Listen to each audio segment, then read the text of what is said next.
Upat, kasibilisasyon sa Biblia nga sumala sa pagsabot o pagtuon niini sa mga butang nga gipadayag sa Dios sa kinabuhi sa usa ka tawo. Una, antediluvian. Mao kini ang yugto sa mga panahon sa paggama sa Dios sa universo sa wala pa ang dakong lunop, ug kini nga termino nagpasabot sa panahon ni Noe sa wala pa hukmi sa Dios ang kalibutan gumikan sa kadaotan niini. Ug ang Biblia nagaingon o nagahulagway sa unang nga kapitulo sa libro sa Genesis nga nagapunting niining maong nga yugto. Ug sa mga panahon nga sama niini, taas pa ang pangidaron sa mga tao tungod kay wala pay mga makalilisang o makamatay nga mga sakit. Ug kini nga yugto usab makita ang kinabuhi sa mga unang patriarka sa Biblia, sama nila ni Adan, Seth, Enoch, Kenan ug Metusela. Ug kini sila mga gimatarong sa Dios. Ang pulong antediluvian literal nga nagpasabot sa wala pa ang lunop o nagpasabot usab nga karaan nga yugto sa Biblia. Ikaduha, post-diluvian. Mga panahon pagkahuman sa lunop. Ang word nga post-diluvian gikan kini sa Latin nga diluvium, mabuti pasabot, baha o lunop.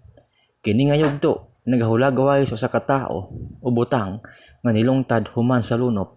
O kini nga maong pulong unang gigamit sa tuig 1680. Ikatulo, millennium. Yugto kini sa usa ka libo ka mga katuigan nga pag-abot sa maong panahon harian ni Ginoong Hesus ang iyang piniling mga katawhan nga mga Hudyo. Kuyog ang mga iglesia ug mukunsad unya sa tibuok kalibutan ang Ginoo gikan sa langit. Pinadayag 7 o 1:7 ug mahitabo na kini sa ikaduhang pag-anhi ni Ginoong Hesus pagkahuman gayod sa 7 ka tuig nga mga kasakitan. Ikaapat, eternal. Usa ka dapit nga hingpit nga bisan pa man sa daang tugon gipamulong na kini. Ecclesiastes 3:11.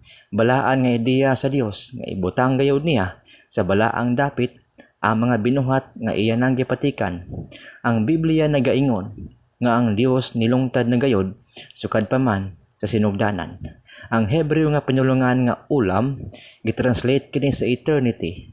Kining maong gutlo mahitabo ini kahuman sa kasaysayan sa kinatibuk ang bahin sa tao sa kalibutan.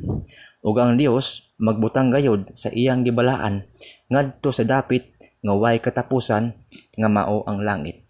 Ug karon nasayran mo na